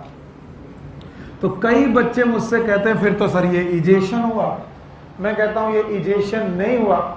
इजेशन उन मटेरियल का हुआ जो इंटेस्टाइन में डाइजेस्ट हुए हैं।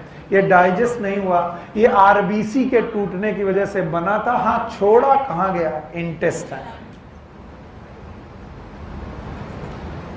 तो लिवर भी एक एक्सक्रीटरी ऑर्गन है, और वो क्या रिलीज करता है? बाइल। तो बाइल सिक्रीटरी होने के साथ साथ एक्सक्रीटरी भी है। तो कल को क्वेश्चन पूछा जाए क्या बाइल एक्सक्रीटरी ऑर्गन है? यस। एक्सक्रीटरी सब्सटेंस है? यस। तो समहाउ हमने 2 ऑर्गन पढ़े किडनियों के अलावा। एक कौन? लंग्स। दूसरा कौन? लिवर। लिवर क्या निकाल रहा? हाँ, बाइल। बाइल निकाल रहा है। तो लिवर बाइल निकाल रहा है, और लंग्स CO2। और बाइल में क्या क्या होता है? लिख पाओगे?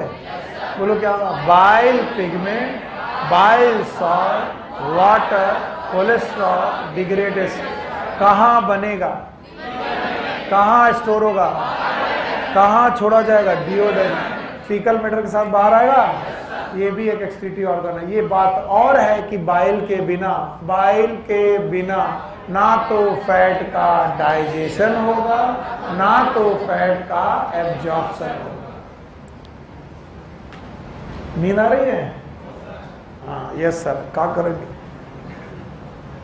आइए, the third one is known as skin.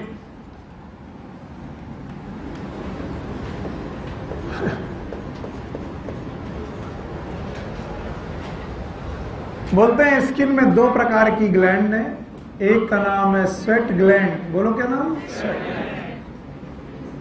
और एक का नाम है सीबेसियस ग्लैंड।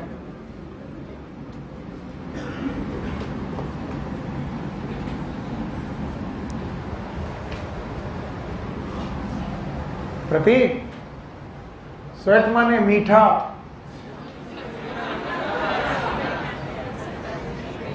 स्वेट माने पसीना, मुझे अच्छा स्वीट है। It is not the sweet gland, it is sweat gland. और स्वेट ग्लैंड से निकलता है स्वेट, जिसमें लगभग 96% से 97% वाटर है, थोड़ा बहुत Na है, थोड़ा बहुत Cl है, और यकीन मानिए बहुत सारी यूरिया है, कुछ लैक्टिक एसिड भी है। इसीलिए जो 3 दिन से नहाए नहीं है उनकी यूरिया बहुत बदबू मार रही है। उनसे कहो कि नहा के आए, तो बताओ पसीना निकलता है तो क्या क्या निकलता है। यस, फिजिक्स वाले बच्चे रे ऑप्टिक्स की बुक लेके आएंगे। कब? 3 बजे। 3 बजे। तो 96 से 97% वाटर है, सोडियम है, क्लोराइड है, यूरिया है, लैक्टिक एसिड है। अरे जानवी, यहाँ तो तुम्हारा बहुत ही नींद आ रही। स्वेट निकलना ये एक्सक्रीशन कम है, थर्मो रेगुलेशन ज्यादा है। एक्सक्रीशन से ज्यादा ये थर्मो रेगुलेशन है, और ये हमारी बॉडी का टेम्परेचर मेंटेन करता है। तो जानवी, जिनकी स्किन ऑयली होती है उनमें सीबेसियस ग्लैंड ज्यादा होती हैं, क्योंकि सीबेसियस ग्लैंड से निकलता है सीबम, बोलो क्या, और इसमें होता है वैक्स, बोलो फिर से बोलो, वैक्स होता है। वैक्स के साथ साथ ऑयल होता है। क्या होता है? ऑयल। तो अगर आपकी स्किन में सीबेसियस ग्लैंड ज्यादा, तो आपकी स्किन होगी ऑयली। एक बात बोल दे रहा हूं, बस सुन लो। सीबेसियस ग्लैंड में सीबम का प्रोडक्शन बढ़ाने के लिए टेस्टोस्टेरोन जिम्मेदार है। कौन? या फिर एंड्रोजन, बोलो कौन? इसलिए जैसे ही प्यूबर्टी के बाद आपकी बॉडी में एंड्रोजन बनने लगते हैं, क्या?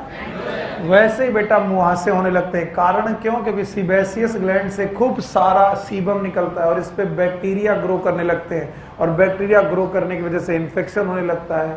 और आप कहते हो सर मुहासे कैसे ठीक होंगे? नहीं ठीक होंगे, क्योंकि एक उम्र के बाद टेस्टोस्टेरोन आपकी बॉडी में इक्विलिब्रियम में आ जाएगा। तो कई बार गर्ल्स मुझसे पूछती हैं कि सर लड़कों में तो मुहासे ऐसे हैं, तो लड़कियों में क्यों? टेस्टोस्टेरोन ही है, पर वो टेस्टोस्टेरोन कहाँ से निकल रहा है? एडिनल, पर वो टेस्टोस्टेरोन नहीं है, एंड्रोजन। क्या है? Adrenal cortex. Thank you very much. It is sebum, wax और ऑयल। तो इस तरीके से स्किन भी आपके लिए एक कैसा ऑर्गन है? हाँ, एक्सक्रीटरी। और भाइयों बहनों, चैप्टर का अंत, it is known as disorder.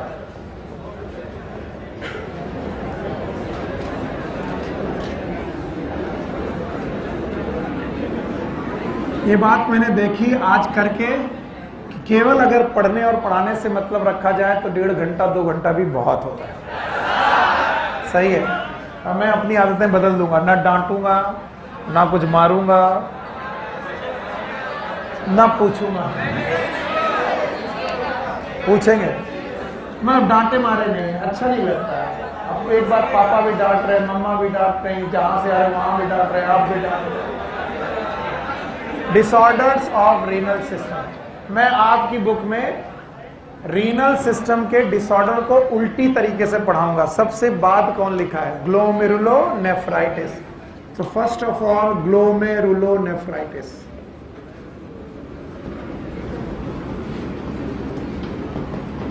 जो आपके यहां पर सबसे बाद में डिसीज लिखी है उसको चालू करूंगा। मैंने बहुत पहले पढ़ाते वक्त बताया था, जहां पर भी टिस लगा दूं इसका मतलब होता है इन्फ्लेमेशन। जैसे मैं बोलूं गैस्ट्राइटिस, किसका? स्टमक का इन्फ्लेमेशन। अगर मैं बोलूं हेपेटाइटिस, लिवर का, डर्मेटाइटिस, स्किन का, आज के बाद जब टिस शब्द निकालना तो समझना इन्फ्लेमेशन। कई बच्चे मुझसे कहते हैं सर इन्फ्लेमेशन नहीं मालूम तो टिस का करेंगे। इन्फ्लेमेशन के 4 साइन, स्वेलिंग, जहां इन्फ्लेमेशन हो रहा होगा स्वेलिंग, रेडनेस, पेन, बोलो पेन, और हीट। बच्चा तब भी नहीं समझता तो हमने कहा मान लो तुम्हारे गाल में भयानक थप्पड़ मारूं तो जो जो होगा वो इन्फ्लेमेशन है। क्या क्या होगा? स्वेलिंग आएगी, रेडनेस होगा, पेन होगा, और कहेंगे बगल वाला गाल छुओ तो वो ठंडा होगा, जहां पड़ा होगा वो गर्म। तो जहां जहां ये 4 चीजें वहां वहां इन्फ्लेमेशन। बिटिया बड़ी खुश हो रही है, आज सुबह सुबह इन्फ्लेमेशन हुआ था चटाका पड़ा। तो जिसके आगे टिस लगा दिया उसका इन्फ्लेमेशन। अब किसी को ये याद होगा, बेटा बातें करना बंद करोगे तभी मजा आएगा, नहीं तो रट्टा मारते रहोगे। याद है? कम से कम 25वीं बार बना रहा हूं इसे, और ये भी बना रहा हूं 25वीं बार।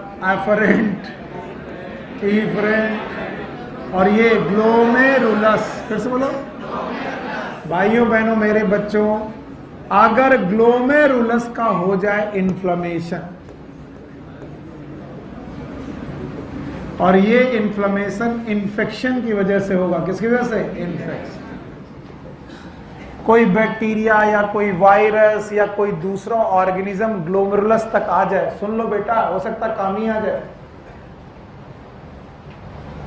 तो यहां इन्फेक्शन और इन्फ्लेमेशन चालू हो जाएगा ग्लोमेरुलस का, and that is known as glomerulonephritis. Glomerulo nephron सुने हो? नेफ्रॉन का ग्लोमेरुलस हो गया इन्फ्लेम, और इस वजह से जो फिल्टरेशन है उसमें डिफेक्ट आते हैं। वैसे प्लाज्मा प्रोटीन कभी भी यूरिन में नहीं आते, लेकिन अगर ग्लोमेरुलोनेफ्राइटिस हो जाए तो चांसेस है, जरूरी है, चांसेस है कि आपकी यूरिन में एल्बुमिन पास होने लगे। एल्बुमिन कहां पाई जाती है? यूरिन में कि ब्लड में? ब्लड में। और ये अल्ट्रा फिल्ट्रेशन के दौरान फिल्टर नहीं होती, लेकिन अगर ये फिल्टर होकर के यूरिन में आने लगी है तो समझ जाओ तुम्हें कौन सी बीमारी हो गई है, ग्लोमेरुलोनेफ्राइटिस। और तभी डॉक्टर बोलता है अपनी यूरिन की जांच करवा लो। तो आप यूरिन की जांच करवाने जाते हो और पूछते हैं सर यूरिन की जांच करने पर यूरिन में एल्बुमिन पाई गई। डॉक्टर ने कहा भैया तुमने कुछ उल्टा सीधा किया है, इन्फेक्शन हुआ है और इसकी वजह से तुम्हारा ग्लोमेरुलस नेफ्राइटिस हो गया है। ज्यादातर छोटे बच्चों को ये बीमारी बहुत होती है, वो छोटे बच्चे जो 5 साल से छोटे हैं, इसीलिए छोटे बच्चों का यूरिन कल्चर और यूरिन बेटा रूटीन चेकअप ज्यादा करवाते हैं डॉक्टर, कि कहीं ऐसा ना हो जाए कि भाई उन्हें ग्लोमेरुलोनेफ्राइटिस है। इतनी बड़ी मैंने कहानी सुना दी, लेकिन एनसीईआरटी में केवल एक लाइन लिखी है what is glomerulonephritis? It is a inflammation of. तो डॉक्टर से पढ़ने के कुछ तो खामियाजे भुगतोगे, वो यही है, इतना ही पढ़ाना था। इससे क्वेश्चन आ जाए कि बताओ ग्लोमेरुलोनेफ्राइटिस का क्या साइन है? यूरिन में आएगी, आ सकती है। ओके, क्या गड़बड़ हो गया? अल्ट्रा फिल्ट्रेशन, क्योंकि ग्लोमेरुलस क्या करता है? Ultra filtration. भगा दें इसे। ग्लोमेरुलोनेफ्राइटिस के बाद एक दूसरा टॉपिक है and that is known as renal calculi. Renal calculi, इसी को बोलते हैं किडनी स्टोन। और इसकी बड़ी विचित्र कहानी है। बोलते हैं किडनी में जब कभी भी ब्लड में एसिड ज्यादा होगा, ब्लड में एसिड ज्यादा होगा, ध्यान सुनना, और इस एसिड का नाम होगा ऑक्सैलिक एसिड। तो आपके ब्लड में एसिड ज्यादा है। अब आप बोलेंगे सर हमारे ब्लड में एसिड ज्यादा क्यों? अगर आपने एसिड ज्यादा खाया है। बोले सर हमने एसिड ज्यादा नहीं खाया, कैसे एसिड ज्यादा हो सकता? मैंने कहा 2 मिनट रुको, आपको सब पता चलेगा। जब भी आपके ब्लड में ऑक्सैलिक एसिड बढ़ेगा वो किडनी तक पहुंचेगा फिल्टर होने के लिए। कौन? ब्लड। और ब्लड में ऑक्सैलिक एसिड बढ़ेगा तो किडनी में ऑक्सैलिक एसिड बढ़ने लगेगा। ये किडनी में ऑक्सैलिक एसिड पहुंचकर कैल्शियम के साथ सॉल्ट बनाएगा, कैल्शियम ऑक्सलेट। और कैल्शियम ऑक्सलेट एक पत्थर जैसा है, बहुत बड़ा, बहुत छोटा सा पत्थर जैसा है, हार्ड स्ट्रक्चर है। और इस कैल्शियम ऑक्सलेट नाम के पत्थर को कवर किया जाएगा स्किन जैसी मेम्ब्रेन से, स्किन से कि स्किन जैसी मेम्ब्रेन, और इसे किडनी में छोड़ दिया जाएगा। तो याद रखना, अगर इस स्टोन का साइज 7 मिलीमीटर से बड़ा हुआ तो अब ये ना तो यूरेटर से निकल पाएगा ना तो पेल्विस, क्योंकि पेल्विस का डायमीटर 3 मिलीमीटर, सॉरी यूरेटर का डायमीटर 3 मिलीमीटर है, जो बहुत ज्यादा बढ़ के 5 मिलीमीटर तक हो सकता है, उससे ज्यादा नहीं। इसलिए हम लोग अक्सर किडनी की पथरी थोड़ा डाइल्यूट हो या फिर किडनी की पथरी का साइज थोड़ा कम हो तो हो सकता है पेशाब के साथ ये पथरी बाहर आ जाए। पर याद रखना, जब मेरे पास कोई पेशेंट आता था या फिर जब मैं कभी क्लिनिक में बैठता था तो मैं लोगों से कहता था, देखो यार तुम्हारी किडनी में स्टोन हो गया, अब तुम ये खाना बंद करो टोमेटो। तो उनके अपने ही अलग तरीके की डॉक्टरी होती। मैंने बताया टमाटर खाना बंद करो, अब वो घर जाएगा अपनी बीवी से कहेगा, देखो टमाटर खाने से पथरी होती है। क्यों? टमाटर के बीजे बहुत मोटे हैं और वो बहुत हार्ड बीजे हैं, वही जाकर किडनी में जम गए। अब उस आदमी को ये मालूम नहीं कि खाया मुंह से था, इंटेस्टाइन में गया था, किडनी में कैसे घुस गया, उसको कोई मतलब नहीं। तो वो क्या कहेगा बीवी से? कहेगा ऐसा करो कि तुम छन्नी लगाओ और बीजे अलग कर दो और टमाटर के रस के साथ सब्जी बनाओ। नो, याद रखना, टमाटर में इटसेल्फ ऑक्सैलिक एसिड है, उसका मोटे सीड से या हार्ड सीड से कोई लेना देना नहीं। कई बार मैं बोलता हूं, अच्छा ये वाला बात यहां लागू हो गई, मैंने कहा स्पिनच भी खाना बंद करो। अब वो नहीं समझ पाता कि स्पिनच में क्या हार्ड चीज है। डॉक्टर साहब शायद पढ़े लिखे कम है, बोलते हैं साहब पालक तो पत्ता है, इसमें कहां पथरी है। तो हम उससे कहते हैं कि तुम नहीं समझोगे, स्पिनच में कौन सा एसिड है। फिर हम उससे कहते हैं बेटा ब्रिंजल भी मत खाओ, अब फिर वो दिमाग लगाता है, हाँ बिल्कुल सही है। बैगन काटो, उसके भी बीज हार्ड है। फिर हम उससे कहते हैं बेटा थोड़ा चिली भी कम खाओ, तो कहता चिली अगर मैं बीजा निकाल दूं तो, अरे बीज से कोई लेना देना नहीं। कुछ तो और अजीब बात है साहब, एक बार बालू का पानी पी लिया और बालू जाके जम गई और वो सर पथरी बन गई। फिर हमने उससे बोला कहाँ पिया? बोले मुंह से। कहाँ गया? बोले आंत में। फिर कैसा? पेट के अंदर ही का तो मामला है। फिर हमने उसे समझाया, बेटा जो तुमने बालू पी थी वो फीकल मैटर में थोड़ी ज्यादा बालू बन के बाहर आ गई। अच्छा, तो वो बालू फिर किडनी में नहीं गई? हमने कहा ना। तो फिर क्या पथरी कैसे बन गई? पथरी तो चट्टान से बनती है। तो चट्टान का उससे कोई लेना देना नहीं। कौन से एसिड से? ऑक्सीजन। तो जब डॉक्टर कहे कि टमाटर ना खाओ तो ना खाओ, पालक ना खाओ, ब्रिंजल ना खाओ, चिली। अब कुछ लोग बच्चे क्या कहेंगे कि सर आज ही से मैं अपने मेस वाले से कहते हैं कि ये सब बंद करो। नहीं, ये तब बंद करना है जब आपको पथरी हो जाए। जैसे मैं कहूंगा कि डायबिटीज होने पर बहुत ज्यादा मीठी चाय मत पियो, बोले नहीं आज से चाय बंद। ऐसा नहीं है कि चाय पीने से डायबिटीज हुई है, नेवर। पर डायबिटीज में चाय कम कर देते हैं। ओके, तो ये रीनल कैल्कुलाई है, ये पथरी है। Okay, last but not the least, it is known as acute renal failure।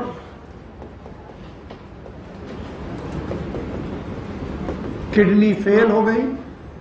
मैंने किसी दिन बच्चे से कहा किडनी फेल हो गई, तो उससे उन लोगों ने कहा कि भाई उससे कौन निराश ना हो, अगली बार ज्यादा पढ़ना है फिर पास हो जाना। नहीं, ऐसा नहीं हो पाएगा, क्योंकि जो किडनी फेल हुई है उसका मतलब है किडनी ने यूरिन बनाना बंद कर दिया, किडनी ने यूरिन फॉर्मेशन कम कर दिया। किडनी फेल का मतलब यूरिन फॉर्मेशन डिक्रीज हो गया। अगर यूरिन फॉर्मेशन डिक्रीज हो गया है तो ब्लड में पड़ी थी यूरिया। क्या पड़ी थी? यूरिया। वो यूरिया ब्लड में ही पड़ी रह गई है। सुन लो यार, अगर ये यूरिया किडनी में जाती तो यूरिन बन के बाहर आ जाती। पर बेटा किडनी में जा जरूर रही है, लेकिन किडनी ने यूरिन बनाना ही बंद कर दिया क्योंकि किडनी फेल हो गई है। तो बताओ ये यूरिया कुछ दिनों बाद किडनी में भी जाना बंद कर देगी और ब्लड में बढ़ने लगेगी। ब्लड में, क्योंकि ये ब्लड में ही होती है। फिर से सुन लो, मुझे कोई जल्दी नहीं। यूरिया ब्लड में ज्यादा थी, वो यूरिया किडनी में जाती तो यूरिन बन के बाहर आती।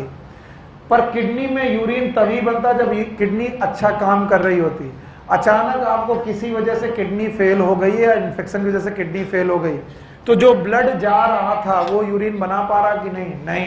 इसका मतलब यूरिया यूरिन में जा रही है कि नहीं? नहीं। इसका मतलब यूरिया कहाँ रुकी रह रही है? ब्लड में।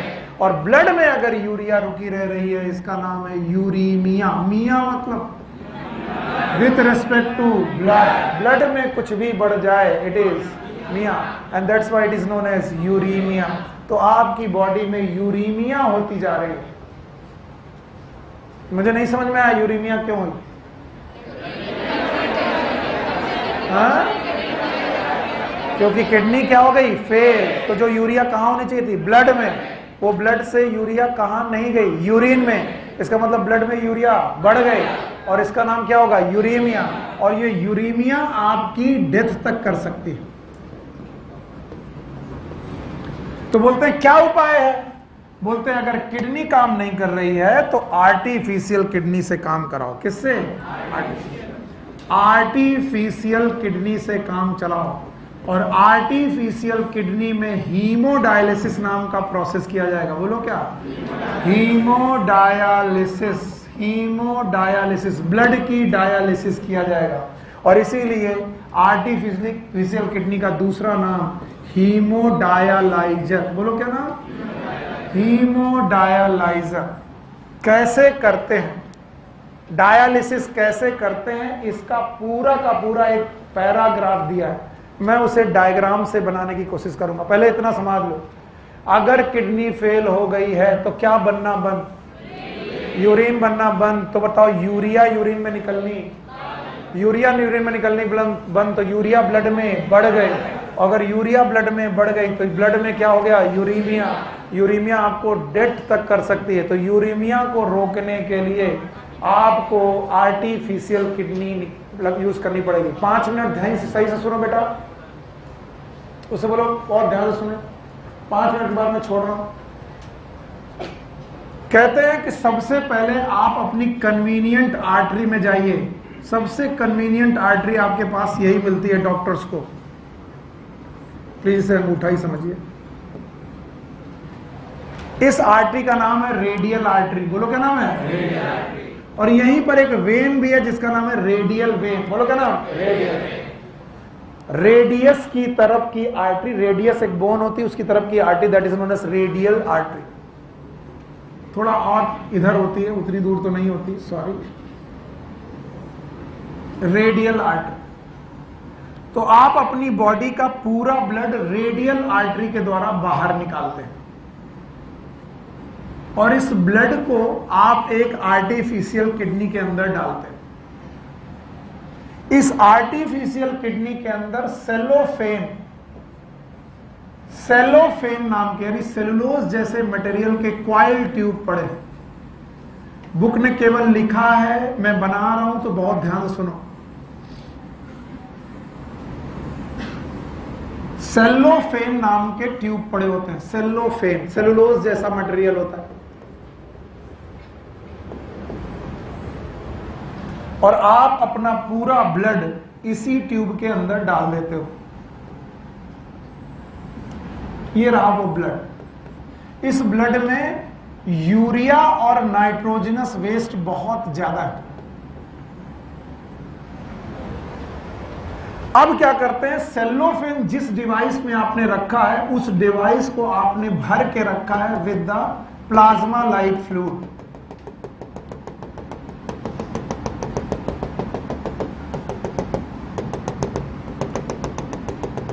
Plasma like fluid.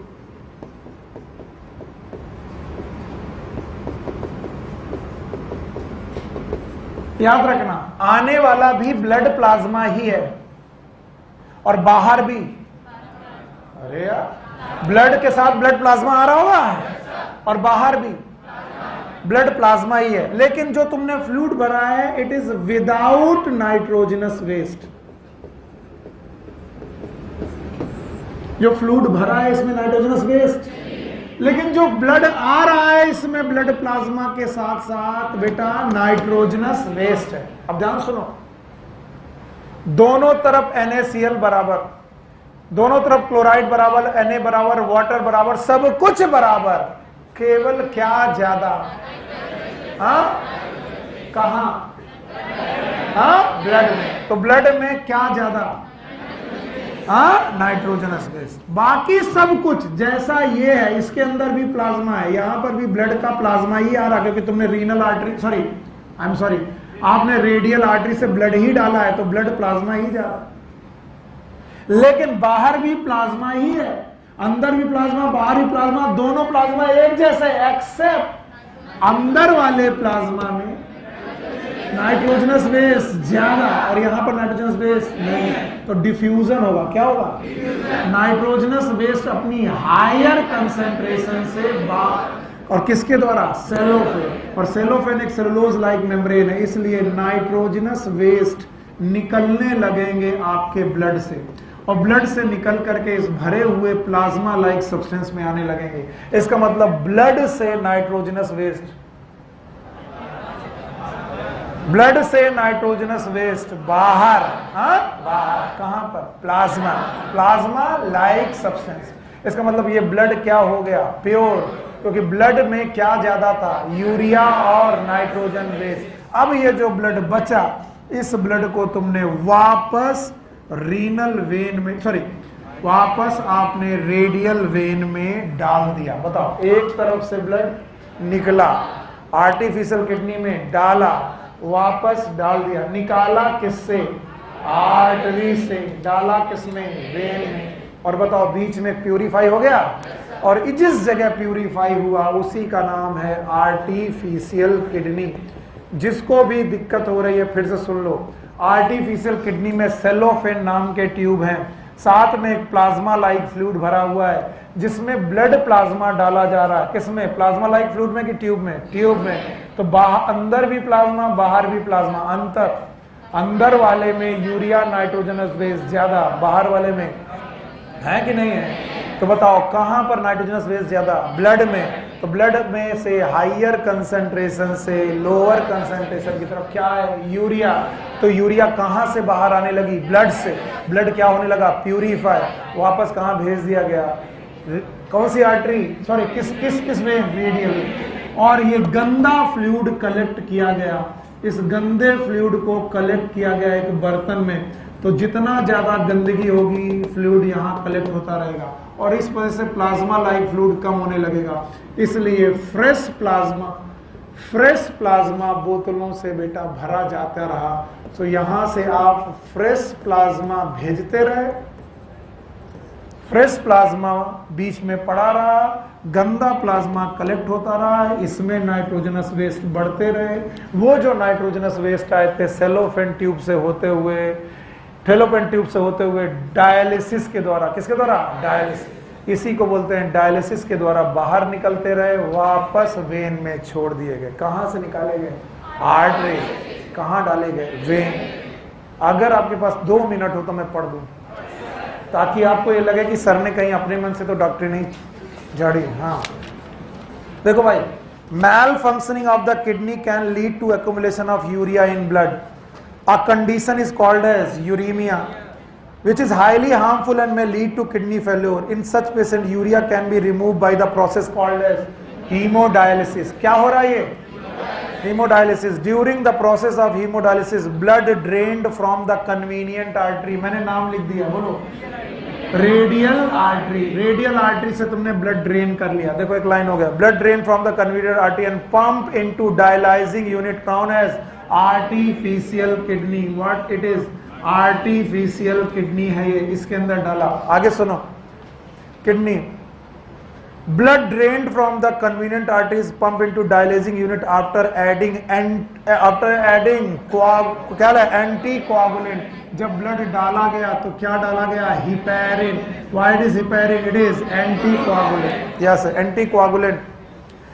the unit contained coiled cellophane tube. बताओ इसमें क्या प्रेजेंट है? cellophane tube. कौन सा tube? cellophane tube. Surrounded by fluid. किसके द्वारा सराउंडेड है? फ्लूइड. फ्लूइड का नाम dialysing fluid. Having the same composition as that of plasma except nitrogenous waste. बताओ डायलाइजिंग फ्लूइड और ब्लड में कंसंट्रेशन से एक्सेप्ट नाइट्रोजन वेस्ट नहीं है और ब्लड में नाइट्रोजन वेस्ट है। आगे, the porous cellophane membrane of the tube allow the passage of molecule based on concentration gradient. तो बताओ नाइट्रोजन बेस कहाँ ज्यादा है? ब्लड में। तो वहां से कहाँ आने लगे? फ्लूइड में। कौन से फ्लूइड में? Dialysing fluid. Okay, as nitrogenous waste are absent in the dialyzing fluid, these substances freely moved out, thereby clearing the blood। और इससे क्या क्लियर होने लगा? ब्लड। आगे सुनो, the clear blood is pumped back to the body through vein। लाए किससे थे? आर्टरी। छोड़ा किससे? और जब वेन में डाल रहे थे तो हमें मालूम है यहाँ पर हमने क्या मिलाया था? हिपैरिन। तो यहाँ पर डालेंगे एंटी हिपैरिन। बोलो क्या? तो क्या डाला था? हिपैरिन। तो वापस anti heparin. Yes, the clear blood is pumped back to the body through a vein after adding antiheparin. This method boon for thousands of uremic patients. Thank you very much. This was the kidney fellow. 8th Sri Chaturtho Adhyaya